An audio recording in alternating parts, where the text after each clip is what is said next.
कोई भी ऐसी सदगति नहीं जो गंगा जी प्रदान न कर सके।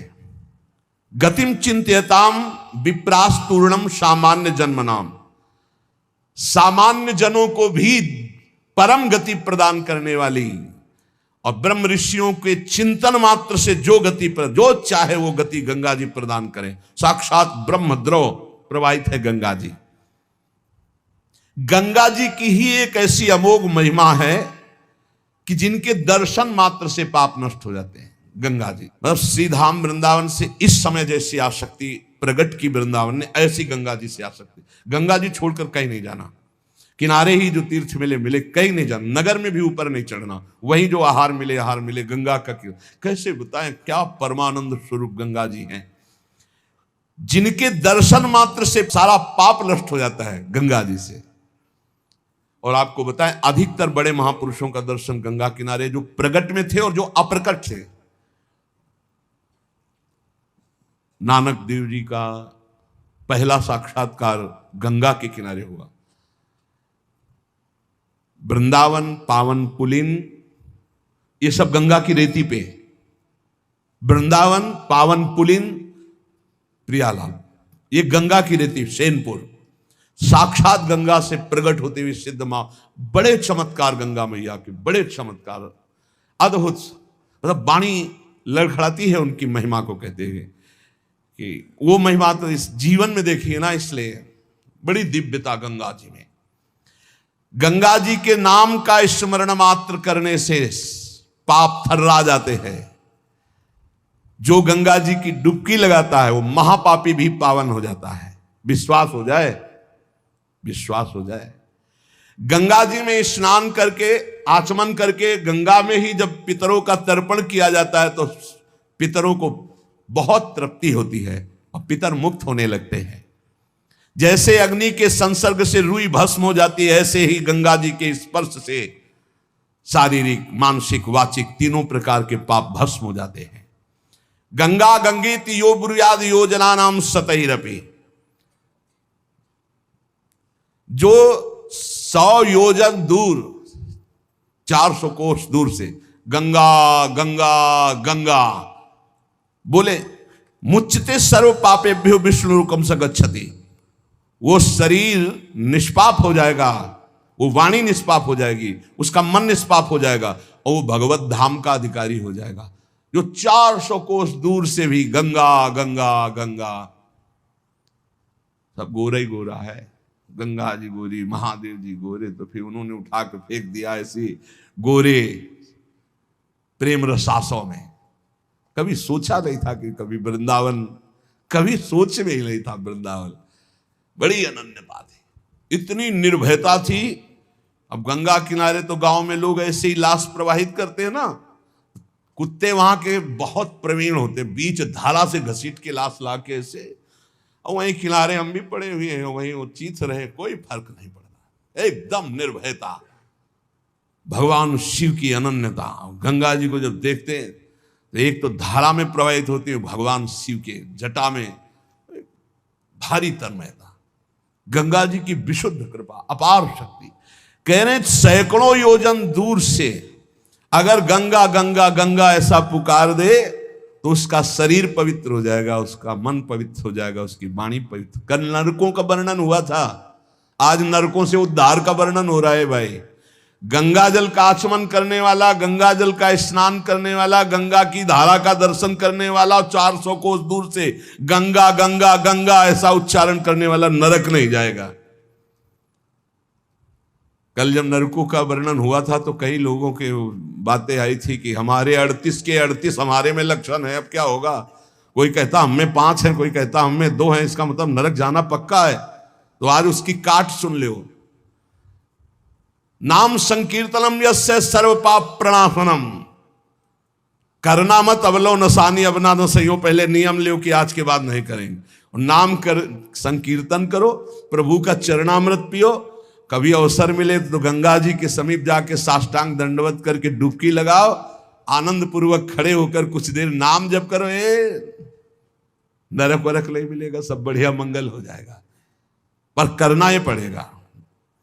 कह रहे जो गंगा जी में स्नान के लिए कभी नहीं गए, ना गंगा जी का नाम लिया, ना गंगा जी पे श्रद्धा करते हैं, ऐसे लोगों की जीवन में जो आचरण बनते हैं वो बड़े निरर्थक होते हैं और ऐसे लोगों की ही दुर्गति होती है। पर गंगा जी का एक बार का स्नान निष्पाप कर सकता है, पूर्ण विश्वास होना चाहिए। एक बार हरिद्वार में बहुत लोग गंगा स्नान कर रहे थे, पार्वती जी ने कहा कि देखो इन सबका उद्धार पक्का हो गया, क्योंकि हम देवी की महिमा को जानती हैं गंगा की, ये सब स्नान करके, पूर्णिमा का पर्व है, ये स्नान कर रहे हैं, पक्का निष्पाप हो गए। महादेव जी ने कहा नहीं नहीं नहीं। बोले क्यों प्रभु? बोले इनमें कोई गंगा स्नान कर रहा है नहीं, सब पानी में डुबकी लगा के आ रहे हैं, गंगा में थोड़ी लगा के। बोले प्रभु आप भी एक आश्चर्य में बात करते, सब देखो ना कितने भाव से नहा नहा के आ रहे हैं।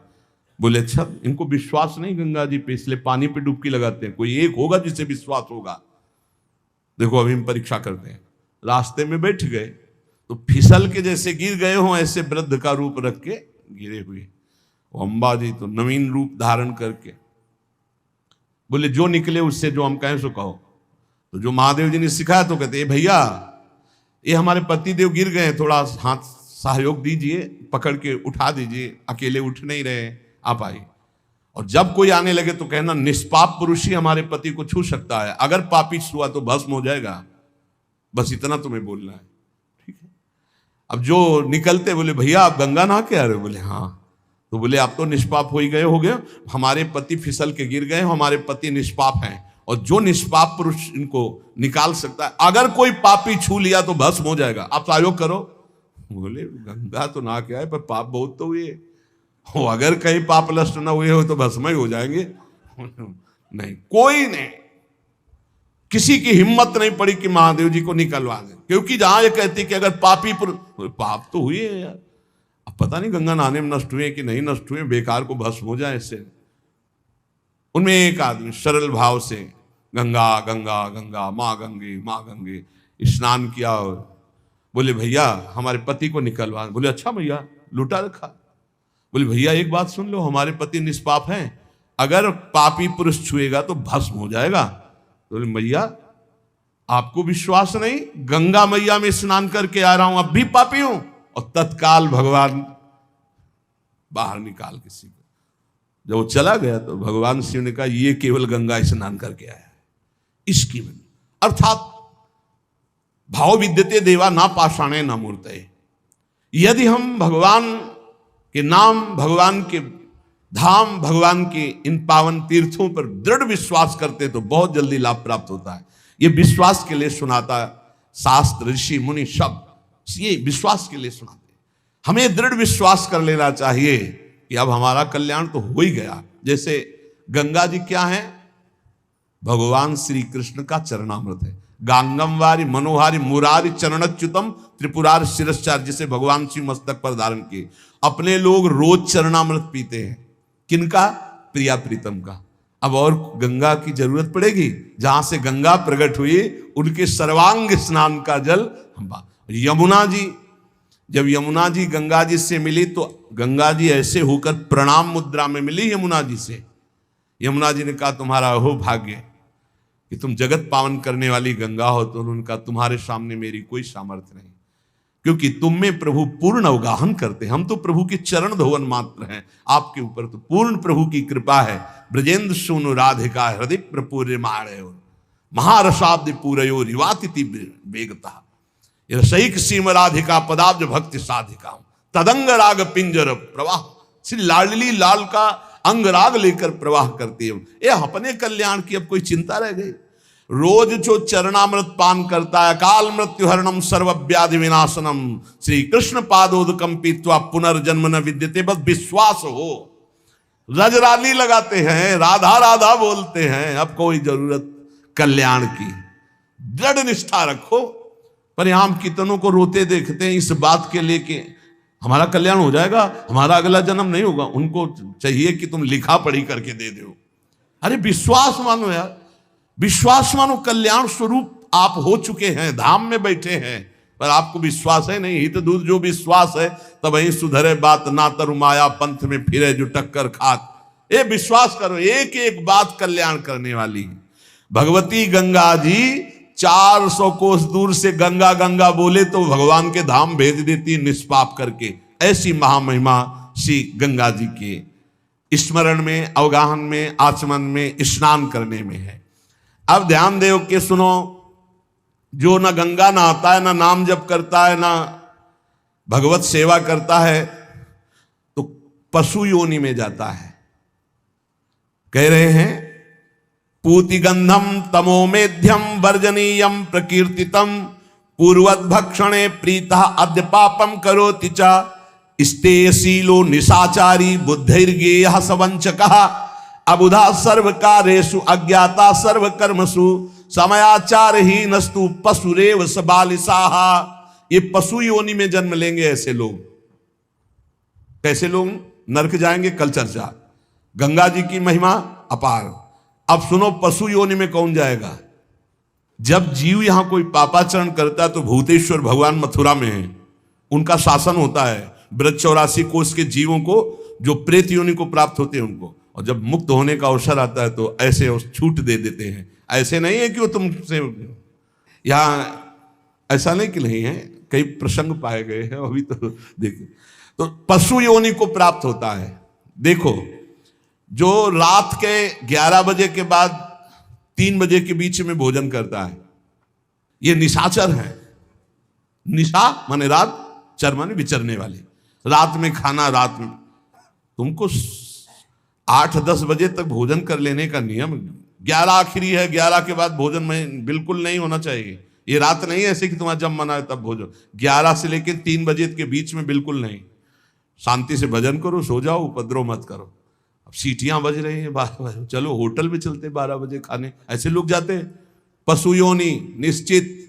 अपवित्र भोजन, दुर्गंध युक्त भोजन, अभक्ष भोजन, इनको पाने में जो आनंद मानता, रात के 11 से 3 के बीच में भोजन, जो रात में आहार ऐसा करता है उसको पशु योनि मिलती है।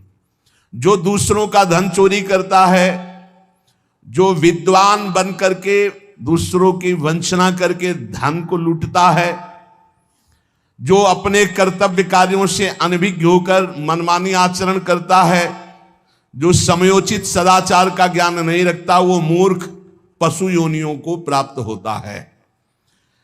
जो हिंसक स्वभाव का है, जो अपने परिवार वालों को पीटता है, गाली गलौज, थोड़ी सी संपत्ति के लिए मारपीट, ऐसी लड़ाई झगड़ा, कलहप्रिय, कायर, कुत्ते की योनि को प्राप्त होता है। लिखा हुआ है वो कुत्ते की योनि को प्राप्त होता है। जो थोड़े से हिस्सा के लिए भाई बंधुओं को मारपीट, कलह, लड़ाई झगड़ा, इस तरह का व्यवहार, हिंसक स्वभाव, क्रूर स्वभाव, इनको कुत्ते की योनि प्राप्त होती है। जो चंचल स्वभाव, देखो कुछ न कुछ करते जा, बैठे तो पैर हिला रहे, वो मतलब शांत नहीं रह सकते, उनके शरीर में वाइब्रेट होता रहता है। वाइब्रेट जैसे मोबाइल नहीं झंझनाता रहे, वो झंझनाते रहे। सुन ले भाई क्या बनोगे। और जो दूसरे के भोजन के लिए लालायित रहता है, कहां से निमंत्रण आ जाए, कैसे हो जाए, क्या व्यवस्था बन जाए, सुनो। और जब चलता है ना तो बेढंगे ढंग से चलता है, बेढंगे ढंग। और दूसरों की वस्तु देकर लुभायमान होकर छीनने का स्वभाव करता है, उसका अगला जन्म बंदर का मिलेगा, पशु योनि में बंदर बनेगा। जो वाणी से सदैव कटु बोलता है, कुटुंबियों से द्वेष करता है, लोगों की चुगली खाता है, उसे अगला जन्म सर्प योनि का मिलेगा। कुटुंबियों से द्वेष करता है, दूसरे की चुगली खाता है, उद्वेगजनक वचन, उद्वेग माने भारी क्लेश पहुंचाने वचन, दूसरे की निंदा करना, चुगली करना, तो विषधारी सर्प बनता है। जो शरीर से बलवान दीन जनों के ऊपर आक्रमण करके खूब पिटाई मार करना, माता पिता को मारना, ऐसे गरीब जनों को, दीन जनों को मारना, निर्लज्ज और मांस भक्षण करने वाला, उसको अगले जन्म में क्रूर मांस भक्षी, जैसे हाइना, सिंह, सियार, ऐसी योनियों को दिया जाता है। क्रूर हिंसक पशु सिंह जैसे है, जैसे लकड़बग्घा है ना, लकड़बग्घा है, भेड़िया है, ऐसे जो मांस भक्षण करने वाले हैं, जिनकी आवाज दूसरों को सदैव दुख ही देती है। बोलने का मतलब है दुख ही देना। जो दूसरे को, अब जैसे जा रहे हैं, जंजीर खींचा, वैसे ऐसे वो गिर गए, उनके अंग भंग हो रहे, वो समझ रहे 30-40 हजार की सोने की चैन खींच ली तो हम ब्रह्मा बन जाएंगे। देखो उनको क्या बनना पड़ेगा। जो दूसरों को भय प्रदान करते हैं, दूसरों की संपत्ति छीन लेते हैं, ऐसे लोग अजगर योनि को प्राप्त होते। भूखे मरो जब कभी अवसर मिल जाए तब। ऐसे ये जो दूरदृष्टि न रख के वर्तमान दृष्टि रख करके केवल भोग के लिए दूसरे के दुख का कारण बनते हैं, केवल उनके चिंतन यही चलता रहे, कहां से क्या खा लूं, कहां से क्या उठा लूं, कहां से क्या, बोले हाथी की योनि को प्राप्त होते हैं, वो पशु हाथी योनि को। इस तरह से 83,99,999 योनियां हैं। जो भजन नहीं करते, भगवत विमुख हैं, उनको सब क्रमशः ये प्राप्त होती हैं। उपासक को चाहिए कि कम से कम इतना तो कर ले कि अगला जन्म मनुष्य का हो जाए, फिर भजन करे अगर कोई कमी रह गई हुई। अगर आप नाम जप करेंगे और एक बात ध्यान रखेंगे कि दूसरों को दुख ना पहुंचने पावे, तो पक्की बात है भगवान की कृपा से अगर भगवत प्राप्ति नहीं हुई तो दूसरा जन्म होगा मनुष्य का, और बहुत महान भक्तों के बीच में जन्म होगा। जन्म से ही भजन प्रारंभ हो जाएगा और आप यौवन अवस्था प्राप्त होते होते भगवत प्राप्त हो जाएंगे, काम हो जाएगा आपका। भजन एक ऐसी वस्तु है जो आपको बचा सकती है। अब इसमें कह रहे हैं कि जैसे आप भजन मार्ग में लगे हुए हो और आपको कोई गाली दे रहा है, आपने पलट के गाली दे दी तो आपका भजन क्षीण हो जाएगा। इसलिए भजन को बचाने के लिए कह रहे, अकार्पण्यम अपारुष्यम संतोषा सर्दधानता। ये ब्रह्म ऋषियों की बातें हैं, बहुत काम की बातें हैं। अनुसूया गुरो पूजा दया भूतेश्व पैशुनम सद्वीरेश दमः प्रोक्तो ऋषि शांत बुद्धि भी। अकार्पण्य माने उदारता। भजन किससे बचेगा? उदार बुद्धि। स्वभाव कह रहे हैं कोमल, कोमल स्वभाव से भजन बचेगा। संतोष वृत्ति से भजन बचेगा। गुरु इष्ट पर श्रद्धा वृत्ति से भजन बचेगा। दोष दृष्टि किसी पर ना हो, इसका अभाव हो, इस तो भजन बचेगा। गुरु शुश्रूषा सेवा से भजन बढ़ेगा। प्राणियों पर दया तो भजन बढ़ेगा। किसी की भी चुगली ना करना, संत और ऋषि मुनियों का संग करना, इससे भजन बढ़ता है, पचता है। भजन किससे नष्ट होता है?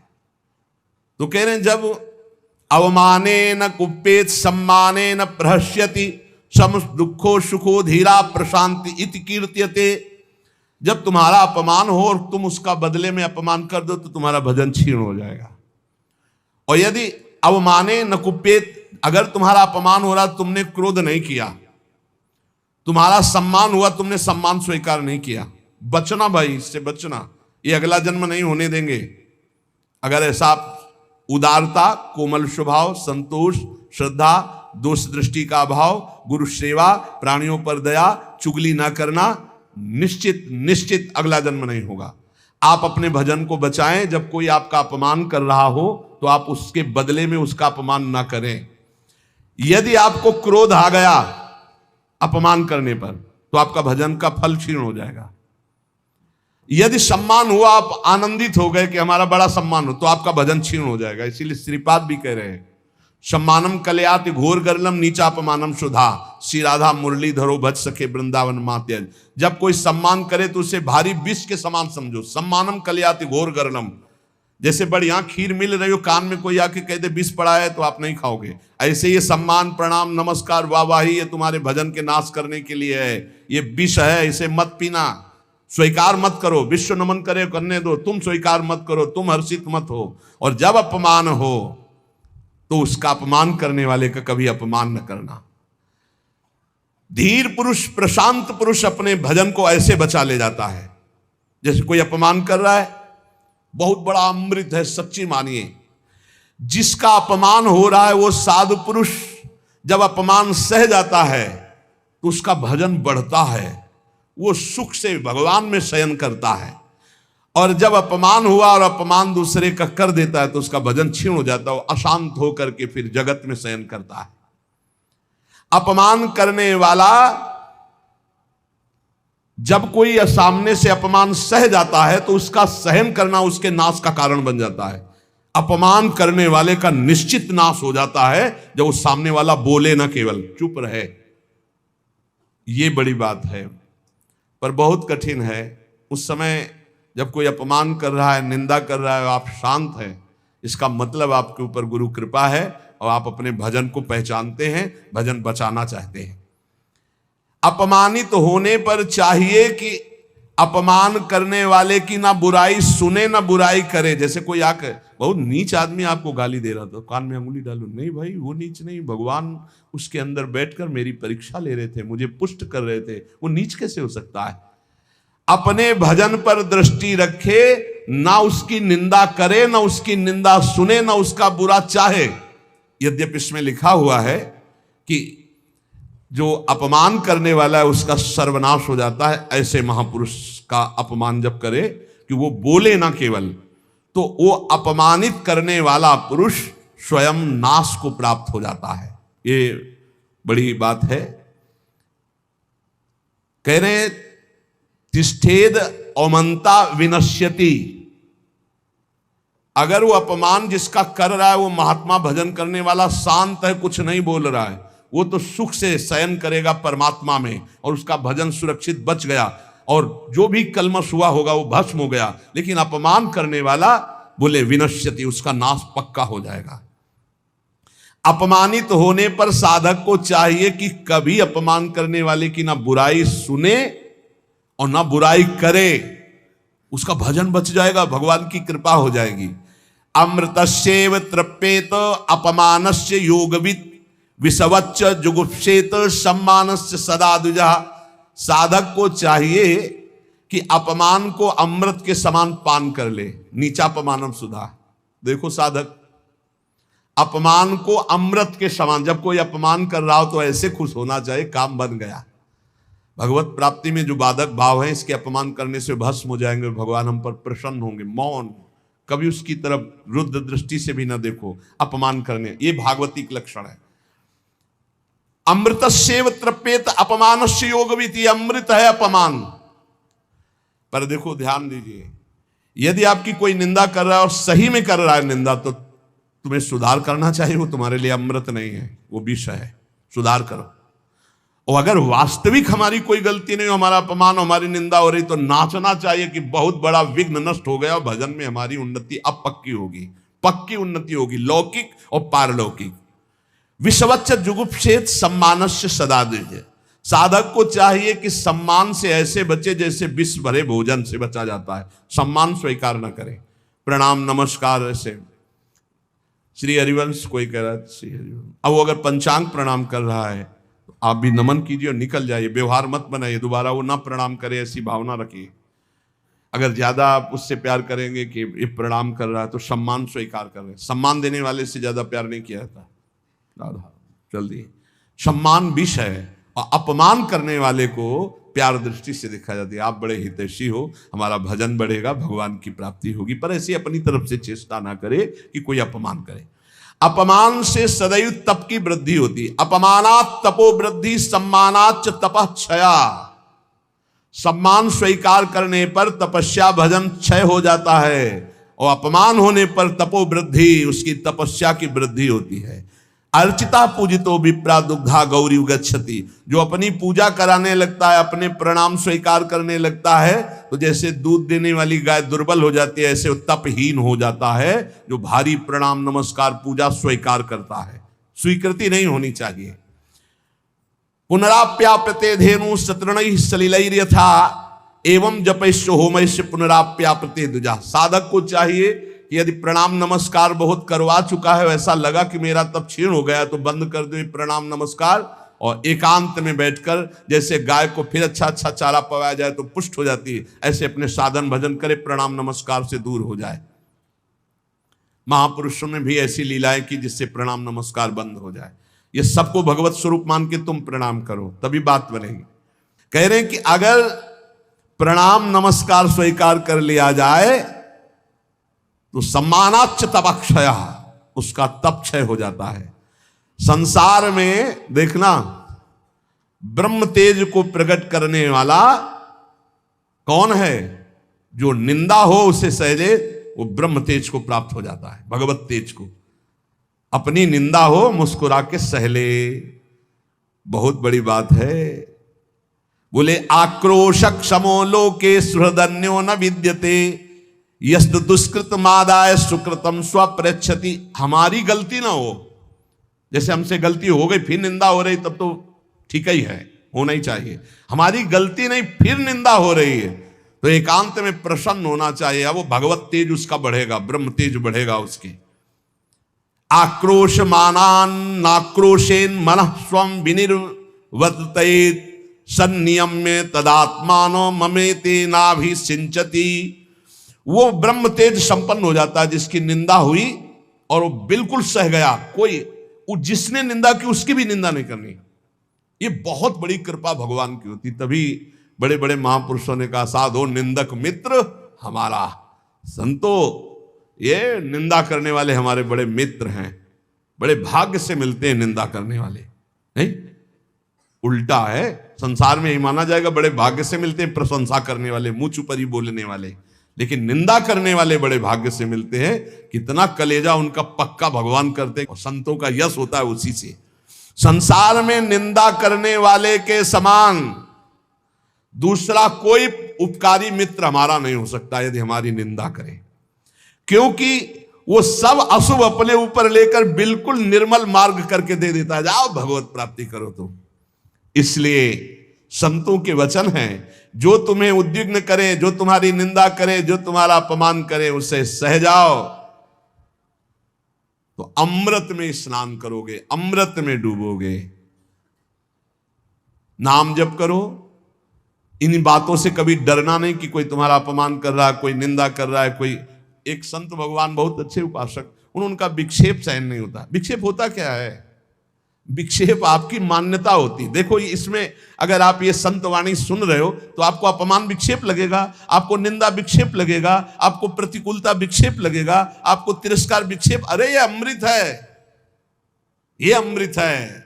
इसी को पान करके संत मत वाले बन जाते हैं। जब कभी ऐसा अवसर आवे तो बुरा मत मानना, अमृत पान करा रहा है जो तुम्हारी निंदा कर रहा है, तुम्हारा अपमान कर रहा है, तुम्हारा तिरस्कार कर रहा है। बड़ा कृपालु, भगवत प्राप्ति का योग बना रहा है, सच्ची मानना। इसलिए सत्संग की बातों का मनन करो, इतने धैर्यवान बनो और निरंतर नाम जप करो। शेष चर्चा के श्री राधा वल्लभ लाल की जय।